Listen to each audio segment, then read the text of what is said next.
आज पर्युषण पर्व का 6वां दिन।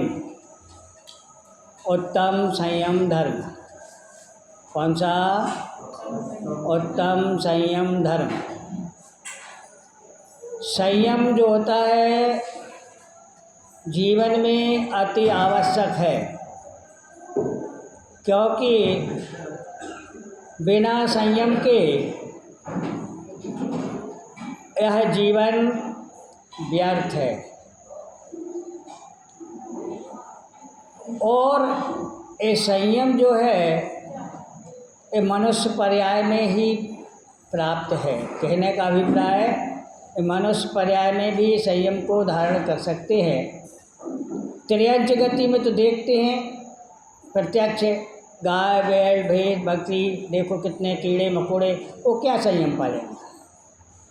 नरक गति में भी अति दुख होता है, उनको समय ही नहीं मिलता, वो संयम कैसे पालेंगे।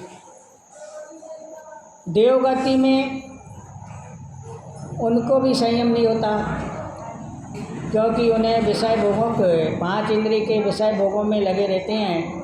और वो जैसे अपन उपवास कर लेते, व्रत पाल लेते, वो नहीं पाल सकते। उनको यदि भूख लगती है तो उनके कंठ से अमृत झर जाता है। ऐसी वहाँ की स्थिति है। अब वो कैसे संयम धारण करेंगे। इसलिए ये आज संयम का दिन जो है वो बहुत महत्वपूर्ण है, क्योंकि यदि हमें अपना स्वयं आत्मा का कल्याण करना है तो संयम धर्म को तो स्वीकार करना ही पड़ेगा। बिना संयम धारण किए हुए आज तक किसी का मोक्ष नहीं हुआ और ना भविष्य में होगा। कविवार धानत राज जी लिखते हैं संयम धर्म के विषय में कि संयम विषय को हम कैसे पालें, अपने जीवन में कैसे उतारें। तो कहते हैं, काय छहों प्रतिपाल, पाचे इंद्रिय मन बस करो, संयम रतन संभाल, विषय चोर बहु फिरत। काय छहों मतलब 6 काय के जीव। प्रतिपाल करना माने इनकी रक्षा करना चाहिए। हमें मनुष्य जीवन में हम जितने भी कार्य करते हैं तो सावधानी पूर्वक करना चाहिए, जिसमें ये 6 काय के जीवों की विराधना ना हो। अब 6 काय के जीव कौन से कहलाते हैं? 5 स्थावर और 1 त्रस। त्रस यानी 2 इंद्रिय से लगा के पचेंद्रिय। स्थावर में कौन कौन आते हैं? पृथ्वी काय, जल काय, अग्नि काय, वायु काय, वनस्पति काय। अब इनका उन्होंने कहा कि प्रतिपाल। प्रतिपाल का मतलब क्या होता है? यानी उनकी रक्षा करना, यानी हमें ऐसा अपना जो भी क्रियाकलाप हो, कार्य करें जिसमें इन जीवों की विराधना ना हो। ख्याल में आ रहा? कैसे विराधना करती हैं? पृथ्वी का ऐसे लेंगे, जो हमें गृहस्थी में रहने के लिए प्रयोजन है, अगर कुछ भी तो पृथ्वी को खोदें, और यदि नहीं है तो ना खोदें। बिना प्रयोजन के पृथ्वी में भी हम जैसे अब कोई ज़रूरी काम नहीं है तो मत उसको डिस्टर्ब करें। कहने का अभिप्राय होगा पृथ्वी काय में भी जीव हैं, पृथ्वी काय के जीव रहते हैं, तो उनको कैसे बिना प्रयोजन के नहीं करना। जल काय के जीव। अब जल काय के जीव में भी देखो बहुत से लोगों को पता नहीं है। वो पूछते हैं कि जल काय के जीव कैसे, मतलब अरे जो 1 बूंद पानी में जो जीव होते हैं वो तो त्रस काय के हैं। कितने होते 1 बूंद पानी में? 36,450। कितने ज़्यादा हो गए? 1 बूंद पानी में 36,450 जीव है जो त्रस काय के हैं, जो उसमें हम देख सकते हैं बड़े माइक्रोस्कोप से, यानी बड़ी दूरबीन से वो दिखाई दे जाते हैं। इसीलिए सभी जैनी लोग छान के पानी का उपयोग करते हैं, करना भी चाहिए, क्योंकि उसमें 2 फायदा है। एक तो जीवों की रक्षा होती है, दूसरा हमें शरीर में कोई बीमारियाँ नहीं होती। अब बात ये आती है थोड़ा विवेक उसमें लगाना ज़रूरी होता है। 48 मिनट के पहले दोबारा छान लेना चाहिए, नहीं तो पुनः फिर उसमें जीव पैदा हो जाता है। या फिर और भी विधि दी गई है, अभी आपको समय नहीं है तो उसमें लौंग वगैरह डाल दो तो कुछ 6 घंटे तक चल जाएगा, और फासू कर दो तो और आगे बढ़ जाएगा, ऐसा करके। या पूरा उबाल दो। सीधा मतलब है कि अच्छा उबाल करके और छान के रख लो तो ज़्यादा मर्यादा उसकी हो जाएगी। और अगर तुम्हें समय है तो जब भी उपयोग करो तो उसको छान के उपयोग करो, ठीक है। तो इससे उनकी हम 6 काय के जीवों की रक्षा कर सकते हैं। अच्छा, और जल काय के किसे कहते हैं? अब ये तो उसमें रहने वाले हो गए, लेकिन जिनका शरीर ही जल है, यानी जिनका शरीर ही पानी है, उसमें भी जीव होते हैं, है ना। तो उनकी भी रक्षा कैसे करेंगे? तो बिना प्रयोजन के पानी को बहाना नहीं, क्योंकि प्रयोजन है उतना तो लोगे, उतना तो ऐसा तो नहीं कि बिना बिल्कुल ही पानी के काम चल जाएगा। लेकिन बिना प्रयोजन के, जैसे कभी देखा जाता है नल खोल दिया और ध्यान ही नहीं रहा, खुला है बह रहा है, या हम 1 बाल्टी 2 बाल्टी से अपना काम कर सकते नहा सकते, लेकिन लगे हैं 3-4 बाल्टी या और ज़्यादा। कभी कभी क्या होता है, लोग बाग उस सटक से नहाते हैं, पता ही नहीं कितना नहा रहे कितना ये कर रहे हैं। ये सब बिना प्रयोजन का। इतना विवेक रखना चाहिए, तब उनकी रक्षा कर सकते हैं, है ना। पृथ्वी का, जल का, अग्निकाय। अग्निकाय के कैसे? आजकल तो बहुत सब समझदार हो गए हैं। कारण क्या है कि गैस ज़्यादा खर्च ना हो, गैस चल गई है। पहले तो जब लकड़ी लगाते तो बड़े बड़े ढूंढा लगा देते थे, लगे हैं दिन भर जल रहे हैं, तो उसमें ज़्यादा होता था, है ना, हिंसा होती थी इनकी। लेकिन आजकल तो गैस को जल्दी बंद कर देते हैं ना। तो ठीक है, अग्निकाय के जीवों की भी रक्षा। सीधा मतलब कि ज़्यादा व्यर्थ का खर्च नहीं करना, तो उसमें जीवों की भी रक्षा होती है।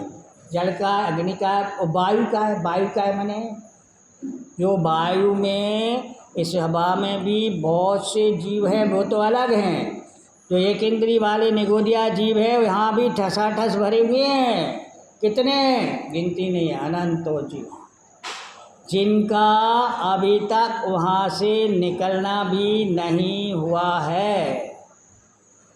बताओ, अनादिकाल से जो जीव है यहाँ भी सब जगह भरे हुए हैं, ठसाठस हैं, और वे आज तक वहाँ से निकले नहीं हैं।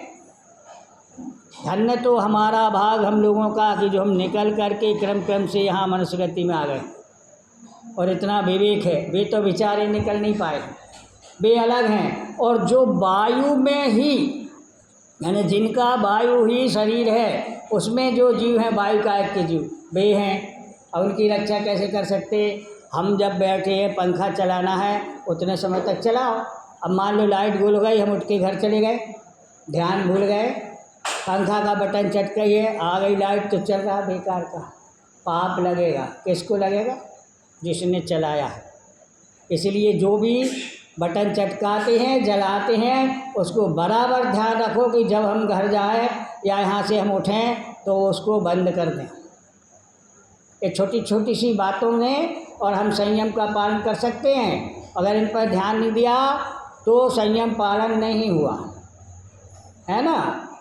तो ये तो कौन सी? पृथ्वी का, जल का, अग्नि का, वायु का और वनस्पति का। वनस्पति का माने जो पेड़ पौधों में, उसको वनस्पति कहते हैं, उत्पन्न होती है। जितनी साग सब्जी है, भाजी है, वो तो काय से उत्पन्न होती है? वनस्पति से होती है। इसीलिए जैनी लोग और इस पर्व में हरी नहीं खाते, है ना। हरी माने हरियाई। अब कई लोगों को हमने सुना तो बड़ी हंसी लगी हमें। बोले हम तो केला खा लेते हैं और टमाटर ले लेते हैं। भाई ऐसा क्यों करते हो? बोले हरी थोड़ी होती हो, तो लाल है टमाटर और केला तो सफ़ेद। अरे भाई विवेक लगाओ, हरी का मतलब कलर से नहीं है कि हरा रंग वाला हो। हरी का मतलब है सचित्त से होता है ना। जैसे जितने भी वनस्पति काय के हैं पैदा होती है, वो सबको नहीं खाना चाहिए। इसलिए मैं कह रहा हूँ कि सबकी समझ में तो आ जाए कि हम कहाँ गलतियाँ करते हैं। समझ में आया? तो इसको भी नहीं लेना चाहिए। पानी को भी प्राशुक करके लेना चाहिए, तब कभी हम स्थावर काय के जीवों की रक्षा कर सकते हैं। तो काय छहों प्रतिपाल। और अब आती है बात पंचेंद्री मन बस करो। 5 इंद्री, कितनी इंद्रियां होती हैं? कौन कौन सी हैं? कर्ण, स्पर्शन, रसना, घ्राण, चक्षु और कर्ण। इन 5 के विषय हैं अलग अलग। स्पर्शन इंद्री के कितने विषय हैं? कितने? 8। रसना इंद्री के 5, घ्राण इंद्री के 2, चक्षु इंद्री के 5 है तो और ज़्यादा, लेकिन 5 गिनती में दिए गए हैं। और कर्ण इंद्री के 7, कुल मिल के कितने हो गए? 27। ये 27 विषयों में हम निरंतर और उपयोग इनका करते हैं, तो इसमें भी हमें पाप लगता है। और देखो बड़ी विचित्र स्थिति है, एक ही इंद्री के विषय को हम सब चाहते हैं, एक एक इंद्री के। स्पर्शन इंद्री के 8 विषय कौन कौन से? ठंडा गरम, कड़ा नरम, हल्का भारी, रूखा चिकना।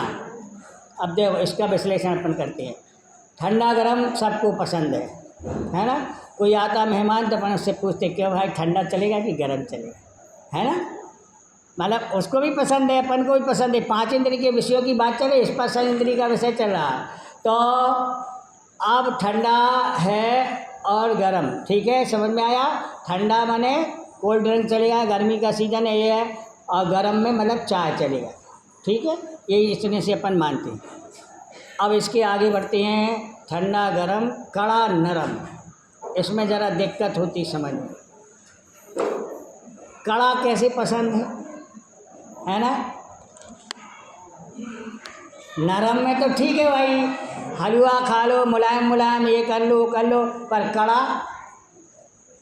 आया समझ में? अरे बरसात के दिनों में जो हम पापड़ वगैरह, नमकीन वगैरह लेते हैं, उसको अगर थोड़ा सा प्लेट में खुला छोड़ो तो थोड़ी देर में वो बिल्कुल मुलायम हो जाता है, और फिर हम कहते हैं पसंद नहीं है।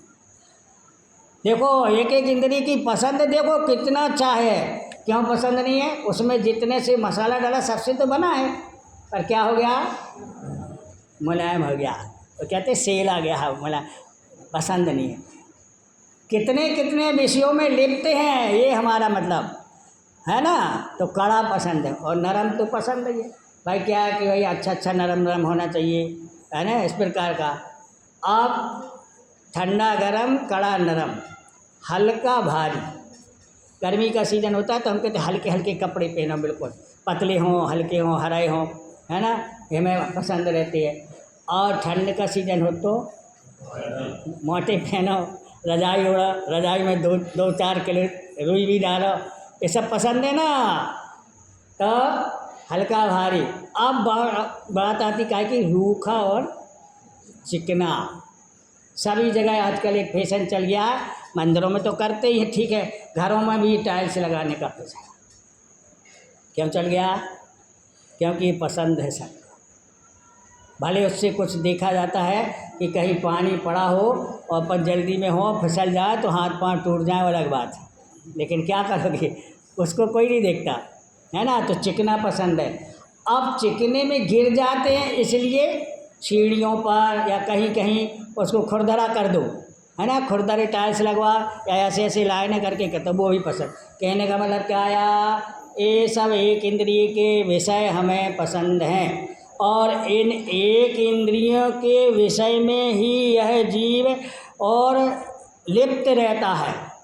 और देखो ये प्राणी का मन जो है ना, इतना विचित्र है कि वह एक इंद्रिय के विषयों को तो ठीक है, 5 इंद्रियों के विषयों को एक साथ भोगना चाहता है। बड़ी विचित्र बात। कैसे? जैसे मान लो हमें प्यास लगी है, तो 1 गिलास ठंडे पानी से प्यास बुझ सकती है, बुझ सकती कि नहीं? लेकिन नहीं, क्या चाहिए? कोल्ड ड्रिंक्स, है ना? वो क्या कहता है, कोको कोला, फैंटा, पेप्सी जो भी है, अपन को तो पता नहीं लेकिन वो नाम सुना है। अब उसको भी पीना है तो कहाँ जाके पिएंगे? होटल में, है ना, क्योंकि वहीं मिलेगा। अब वहाँ पहुँच गए, ठीक है। अब वहाँ पहुँचे, अब देखते हैं उसको कि वो कलर्ड होना चाहिए। वो कहते हैं कोको कोला, उसका कलर ही नाम से चल गया। बोले कौन कलर? बोले कोको कोला कलर है ना। फैंटा कौन सा? ऑरेंज कलर का। ऐसा सब कलर भी होना चाहिए। तो इन आँखों का आ गया पसंद। और सुगंधित भी होना चाहिए। तो रसना इंद्री का, घ्राण इंद्री का, और हो गया। एक और बात, और जहाँ वहाँ बैठे हैं तो मधुर मधुर संगीत भी वहाँ बजना चाहिए, या मोबाइल का गाना चालू कर लेंगे तो कर्णेंद्रिय का हो गया। और ठंडा तो चाहिए ही, स्पर्शेंद्रिय का क्या हो गया इस प्राणी को, यानी अकेले एक गिलास ठंडे पानी को पीने से प्यास बुझ सकती है, उसके लिए भी पांचों इंद्रिय एक साथ, पांच इंद्रियों के विषयों को भोगना चाहता है। और यहाँ हमारे कविवर धानत राज जी कैसे हैं? पंचेंद्रिय मन बस करो। कैसे संयम होगा? बिना विरक्ति गाड़ी है, कैसी है? बिना विरक्ति गाड़ी अगर होगी तो एक्सीडेंट तो होगा, निश्चित है। कब खाना, क्या पीना, कहाँ बैठ के पीना, क्या करना, है ना, रात्रि में खाना कि दिन में खाना कि क्या खाना, अभक्ष खाना कि नहीं खाना, इसमें कोई रोक टोक नहीं, विरक है ही नहीं। और विरक नहीं है तो एक्सीडेंट निश्चित है, समझ जाओ। खुद जीवन के लिए खुद स्वयं करना पड़ेगा। ये संयम जो है वो इसी भाव में, मनुष्य भाव में ही प्राप्त हो सकता है, आगे नहीं हो सकता, ठीक है। लेकिन ये बात हमारी समझ में आ जाए तो कब आएगी? जब हम शास्त्रों का अध्ययन करेंगे, मनन करेंगे, चिंतन करेंगे, तब कभी हमारी बात समझ में आएगी। पर्युषण पर्व तो हम मनाते हैं, पर मनाना कैसे है उसको भी तो विचार करो। अपने जीवन को सुधारना है तो हमें संयम पालना पड़ेगा, क्योंकि बिना संयम के कोई कार्य बनने वाला नहीं है। हमने बहुत अपने जो बुजुर्ग लोग आते हैं, प्रवचनकार आते हैं, उनसे एक छोटा सा उदाहरण सुना कि एक बार क्या हुआ, देवताओं में और मनुष्यों में विवाद हो गया। कैसा विवाद हुआ? जब उन्होंने दीक्षा लेने की सोची तीर्थंकर भगवान ने, तो विवाद हो गया कि इनकी पालकी कौन उठाएगा। पहले देवता कहते हम उठाएंगे, क्योंकि हमने इनका गर्भ कल्याणक मनाया है, हमने इनका जन्म कल्याणक मनाया है। अब इसमें जब इस तपस्या को जा रहे हैं तो इनकी पालकी पहले हम उठाएंगे। और मनुष्य कहते नहीं, हम इनके साथ में रहते हैं यहाँ, है ना, इनकी सेवा करते हैं, हम इनकी जाति के हैं, मनुष्य जाति के, तो पहले पालकी हम उठाएंगे। अब विवाद हुआ, निर्णय होना था, तो कैसे गया? तो बोले नाभिराज जी से पूछो, उनके पिताजी से पूछो, बताइए। तो उन्होंने सीधा एक जवाब दिया था कि इस पालकी का उठाने का पहले हकदार वही है जो उन्हीं के जैसे दीक्षा ले सकता हो। समझ में आया? यानी जो संयम धारण कर सकता हो तो उसको पहला हक है। तब देवताओं ने अपनी हार मान ली थी। वो कहते थे हाथ जोड़ के कि हमारा जितना वैभव है वो सब ले लो, पर हमें एक इतने समय के लिए हमें संयम दे दो। दे सकते क्या कोई? तो कितनी कीमत है मनुष्य भाव की। नर काया को सुरपति तरसे सो दुर्लभ प्राणी। इतनी ये मनुष्य भाव इतना कीमती है। सुरपति माने इंद्र, इंद्र भी ये मनुष्य भाव को तरसता है, और हमें मिल गई है तो हम कैसे कर रहे हैं? ठीक है, अब हमारे यहाँ पधारी जी पंडित जी का भी प्रवचन होना है, उनको भी समय देना, आगे कार्यक्रम चलना है, इसलिए इतना समय ना लेते हुए और मैं अपनी वाणी